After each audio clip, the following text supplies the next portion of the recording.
নমস্কাৰ বন্ধুসকল, মোৰ নতুন ভিডিঅ'লৈ আপোনালোকক একবাৰ আকৌ স্বাগতম জনোৱা হৈছে। মোৰ ভিডিঅ' চাই থাকক আৰু আজি মই ভিডিঅ'ত যিটো দেখাবলৈ যাই আছোঁ নিম কৰলি বাবা, যিটো প্ৰসিদ্ধ হনুমান মন্দিৰ, যোনে নিম কৰলি বাবাই তাৰ স্থাপনা কৰিছিলে। নিম কৰলি বাবাৰ কথা সকলোৱে জানে। মই গুৱাহাটীৰ পৰা দিল্লী অভিমুখে যাই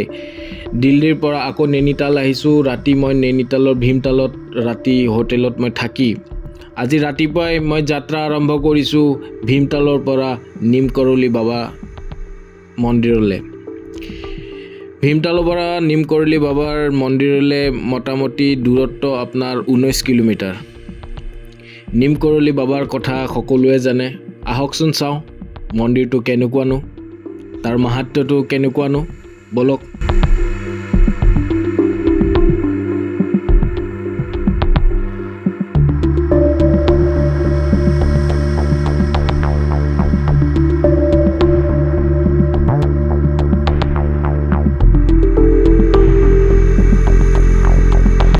বন্ধুসকল, বৰ্তমান মই নিম কৰলি বাবাৰ কেঞ্চিধাম মন্দিৰত উপস্থিত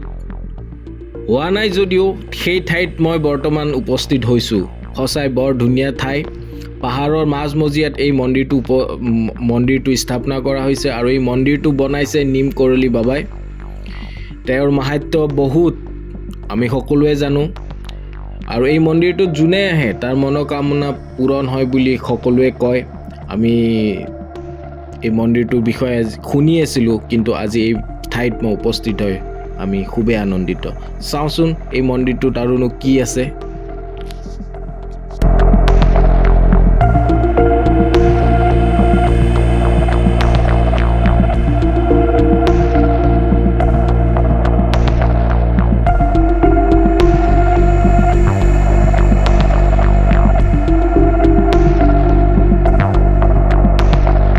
বন্ধুসকল, এই মন্দিৰটো খুব পবিত্ৰ মন্দিৰ বুলি কোৱা হয়।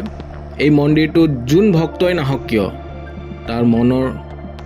কামনা বা তাৰ সপোনবোৰ পূৰণ হয় বুলি কয়।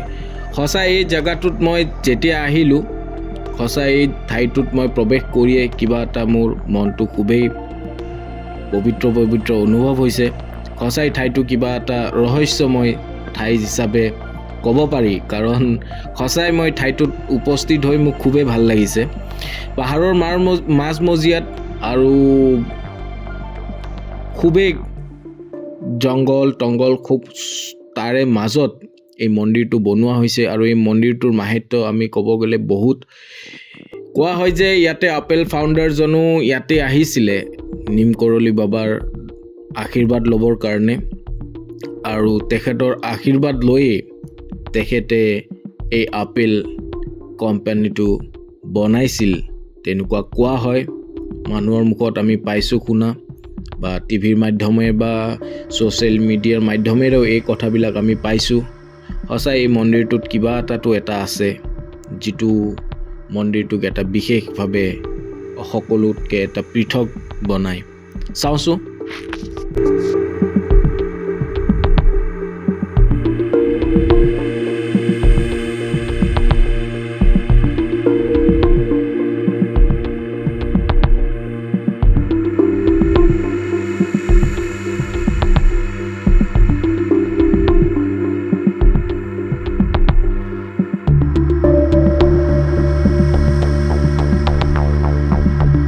মন্দিৰটো চকুৰ আগত দেখা পাই সঁচাই মনটো বৰ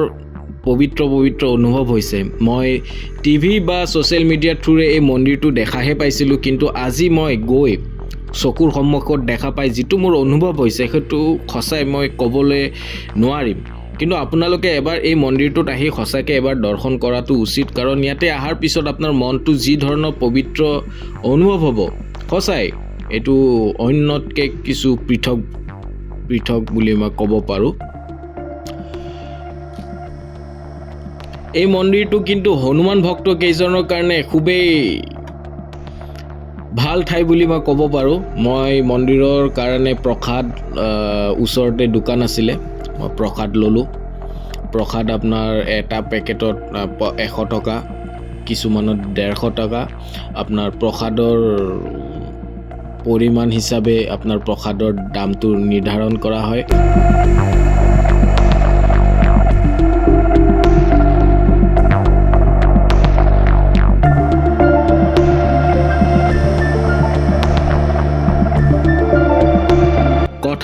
নহয় মন্দিৰৰ ভিতৰে আপোনাৰ কেমেৰাও এলাউ নাছিলে যাৰ কাৰণে মই মন্দিৰৰ ভিতৰৰ ঠাইত বা মন্দিৰৰ ভিতৰৰ কোনো বস্তু আপোনালোকক মই দেখুৱাব নাপালোঁ তাৰ বাবে মই খুবেই দুখিত মন্দিৰটোৰ ভিতৰত সোমাই খচাই এটা বেলেগ অনুভৱ হয় নিম কৰলি বাবাৰ এটা মূৰ্তি আছে হনুমান ভগৱানৰো এটা মূৰ্তি আছে যাক মানুহে পূজা কৰে আৰু এই মন্দিৰটোত যোনে আহে তেখেতৰ মনোকামনা বা তেখেতৰ আশা পূৰণ হয় বুলি সকলোৱে কয় ময়ো আজি ভিতৰত যাই প্ৰথম দৰ্শন কৰিলোঁ খচাই মোৰ দৰ্শনটো কৰি যি মোৰ এটা অনুভৱ হৈছে এইটো খচাই এটা বেলেগ ধৰণৰ অনুভৱ হৈছে আৰু ক'বলৈ যদি যাওঁ মই ভিতৰত মই আপোনালোকক দেখুৱাবলৈ খুবেই চেষ্টা কৰিছিলোঁ ভিডিঅ'ত কিন্তু সকলোকে ভিডিঅ' বা ফটোগ্ৰাফি তাতে একেবাৰে এলাউ কৰা নহ'ল যাৰ বাবে মই আপোনালোকক মই একো দেখুৱাবলৈ নাপালোঁ তাৰ বাবে মই দুখিত কিন্তু আপোনালোকে যদি হনুমান ভক্ত বা সঁচাকৈ আপোনালোকৰ কিবা মনত ইচ্ছা আছে এই ঠাইত এবাৰ আপোনালোকে আহিব পাৰে খুবেই পবিত্ৰ ঠাই আৰু খুবেই ধুনীয়া ঠাই আহকচোন বাৰু আৰু কি চাব বাৰু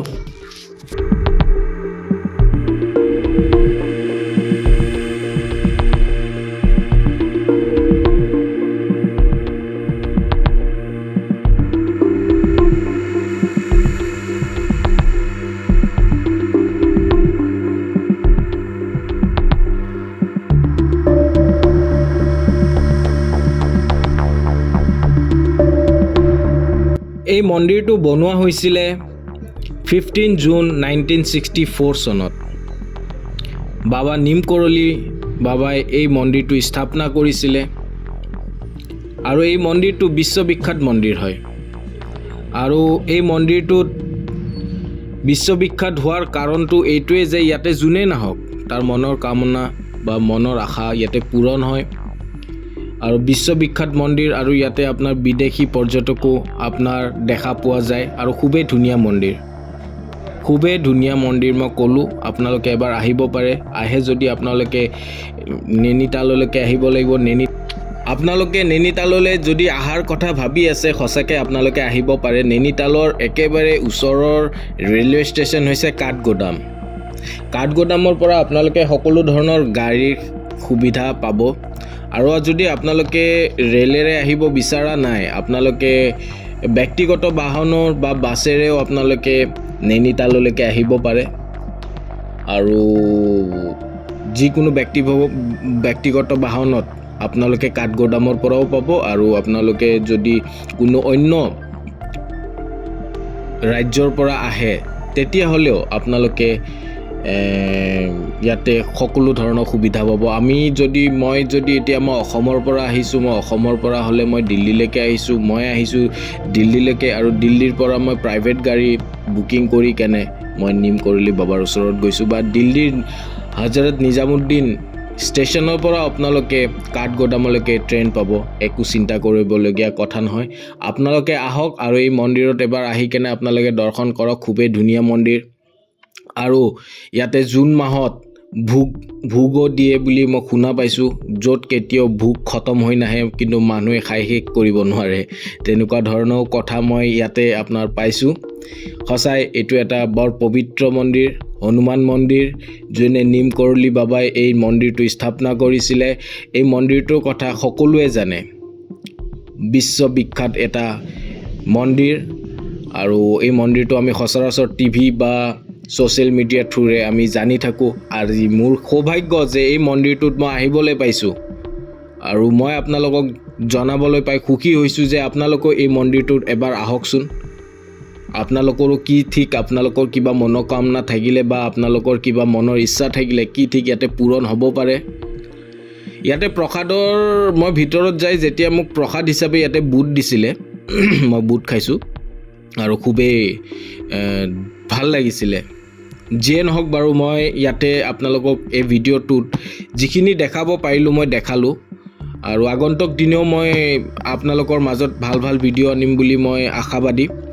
আপোনালোকে মোৰ ভিডিঅ'টো চাই কেনেকুৱা পালে মোক এবাৰ জনাবচোন কাৰণ আপোনালোকে কেনেকুৱা পালে বা মোৰ ভুল কুটিখিনি যদি দেখুৱাই দিয়ে মই চাগে আগন্তুক দিনত আৰু ভাল ভাল ভিডিঅ' আপোনালোকৰ ওচৰত মই আনিব পাৰিম নিম কৰলি বাবা এটা মন্দিৰৰ মাহাত্ম্য বহুত মাহাত্ম্য আছে